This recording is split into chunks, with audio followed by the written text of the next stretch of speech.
We now present The Adventures of Marco Polo.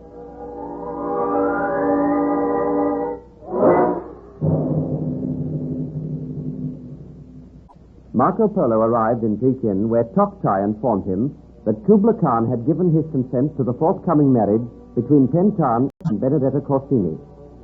Marco then persuaded Toktai to detain the messenger, who was about to return to Pentan with this news. A little later, Marco Polo with Zalana into the presence of Kubla Khan. The Khan was glad to see Marco Polo and said he would confer upon him any favor which he asked. Then Marco asked permission to marry Benedetta Corsini. The Khan was startled at this announcement, and he said he would consider the matter. Then Toktai arrived with the news that the messenger had left Pekin to carry the news of the Khan's consent to Pentan.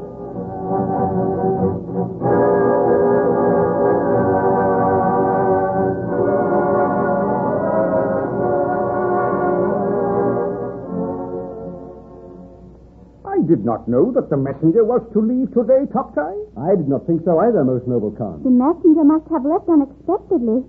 I am afraid your task is hopeless now, Marco Polo. If the messenger left 3 hours ago, mayhap the Khan would lend me one of his fastest Arab steeds. I swear to overtake the messenger. You may be able to do that. The messenger would go by the road over the mountains, a road which is unknown to you, Marco Polo. But you know the road, Toktai.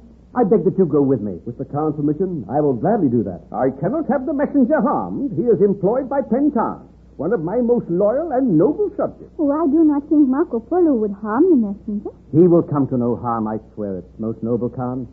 I will but detain him for a little while. Please, I beg of you, give me your aid. This is the first time in my life that I have ever been really in love. I would do anything so that I may wed Benedetta Corsini, and I cannot be happy without her. I thought once that you loved me, Marco Polo. It seems that Marco Polo falls in love very easily. He must have loved his 4 wives in Venice when he married them. Poor Marco Polo. Those 4 wives are causing him endless trouble. This is no laughing matter. Set any task upon me, noble Khan, and I swear that I will carry it out, if you will but grant this request of mine. You have performed many notable tasks for me, Marco Polo, and I do not like to refuse your request. You may go after the messenger and seek to detain him, but he must come to no harm. Then, if you can persuade King Pentan to give up this idea of marriage with Benedetta Corsini, you will have my blessing. I will go further. I will journey to Zaitun myself, and I will speak with Pentan on your behalf, but I will not forbid the wedding. More I cannot do for you, Marco Polo. I ask no more, Mr. Khan. And you will find a beautiful woman who might steal the heart of Pentan? I will do my best. I have someone in mind. Uh-huh. I would like to set eyes on her. Well, mayhap you will set eyes on her. Zilana, you shall come to Zaitun with me, and we shall be present either at the wedding of Pentan or Marco Polo. Marco Polo, if we are going to waylay that messenger, we must leave now. I am ready, if the Khan will oblige me with a horse. Marco Polo and Toktai shall have the 2 fastest horses in my stable. Let that matter be attended to at once. Now go, Marco Polo and Toktai. I wish you well. Mayhap we will meet again in Zaitun. But mark this well, Marco Polo. If any harm comes to Pentan's messenger, if any harm comes to Pentan, then you shall die. You must fight for your happiness and your life. Those are the words of Kubla Khan. The audience is over.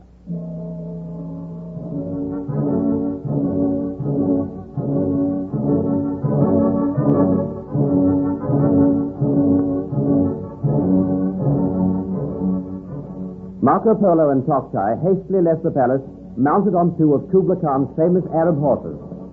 They galloped away from the city across the trackless desert, and at nightfall they were still galloping under the velvet eastern sky. At last they came to the foot of the mountains, near the stronghold of Manji, the robber chief. Here, Toktai called a halt.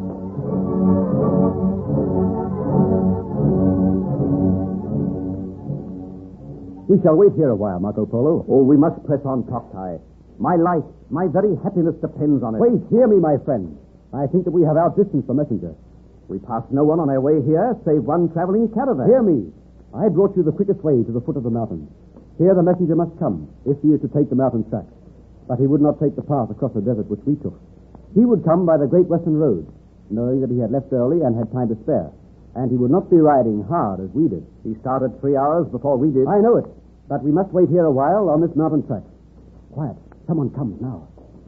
Is it the messenger? I know not. Draw back here behind these boulders. We shall tether the horses. A solitary man rides towards the mountain track. I see him now. I will step in his path. Quiet a moment. Stranger, I bid you stop. Who challenges me? I bid you dismount and speak with me. I come with orders from Kubla Khan. You speak words of foolishness.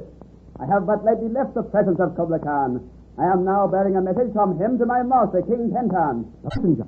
I see that there are two of you. Who are you to waylay honest men on their business? Stand aside and let me pass. I am Tokai, the governor of Pekin. The moonlight shines upon my face. Look upon me and tell me if you know me. Yes, I know you, my lord Tokai. Then I bid you dismount. I will not dismount. I ride now to my master, King Pentan. I must not be delayed. Would you disobey my orders? How did you reach here? When did you leave Pekin? What is that to you? I order you to dismount. I have told you that I come from the great Khan. He bids you turn back. Return to Pekin. He would have speech with you. No one shall stop me. I ride on now. Turn out of my path. I warn you, I'll ride over you to seek to bar my way. Now I set spurs to my horse. No, you shall not pass. Release the reins of my horse. Who are you? I am called Marco Polo. Marco Polo.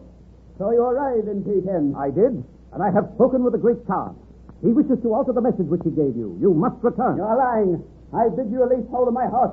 I will ride on. You will dismount, or I will pull you from the horse. You dare to lay hands on me? I am a king's messenger. Unhand me, Marco Polo.